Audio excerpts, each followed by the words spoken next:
ඔබට ඒ කාන්තේ සුගතිය උපදින්න උපකාර වෙන කාරණා කීපයක් තියෙනවා. පළවෙනි දේ තමයි සද්ධාව. ඔබ නිතර බුදුගුණ සිහි කරනවන. ඔබ නිතර ධර්මී ගුණ සිහි කරනවන. ඔබ නිතර ආරි මහා ශ්‍රාවකයන්ව සංඝයාව ගුණ වශයෙන් සිහි කරනවන. ඔබේ හිතේ තුනුරුවන් ගැන අප්‍රමාණ සද්ධාවක් උපදිනවා.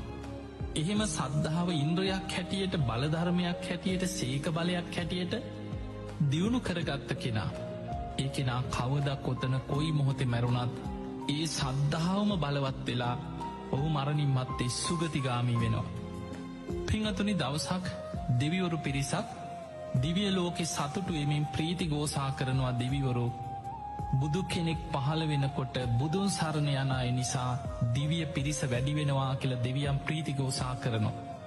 ඒකට හේතුව බුද්ධ ශූන්‍ය කාලවල ලෝකෙ බලවත්ම දේ තමයි නියත මිත්‍යා දෘෂ්ටිය. පින් පව් කියල දෙයක් නෑ. ඕන අකුසලයක් කර පල්ලා. ඕය විපාකනෑ කර්ම කරම්පල කියල දෙයක් නෑ. ඔය වගේ අදහසක් ලෝකෙ මිත්‍යා දෘෂ්ටිය හැටියට පැතිරෙනවා. ඒ මිත්‍යා දෘෂ්ටිය පිහිටන කාලේ බලවත් වෙන කාලේ ලෝකෙ බොහෝ පිරිස අකුසල්වලට ලැජ්ජාව බයි නැති වෙනවා.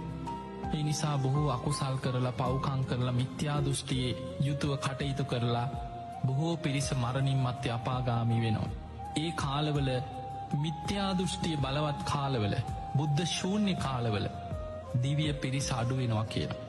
හැබැයි බුදුවරු පහළ වෙනකොට මිනිස්සු සද්ධාව ඇති කරගන්නවා, සිල් ගුණ දහම් රකින්නවා, දන් දෙනවා, පින් කරනවා, කර්මඵල විශ්වාසය ඇති කරගන්නවා, මෙලෝ පරලෝ පිළිගන්නවා, පාපයට බය ලැජ්ජාව ඇති වෙනවා.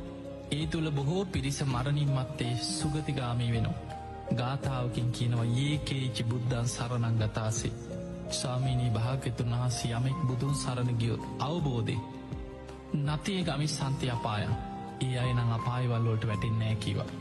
පහාය මානුසන් දේහ මානුසංකැමී මනුස්ස දේහෙ මිනිස් කය මිනිස් ශරීරය අතහැරියට පස්සේ දේවකායා පරිපුරෙ සතියයි කාන්තෙන් සුගතියනවා.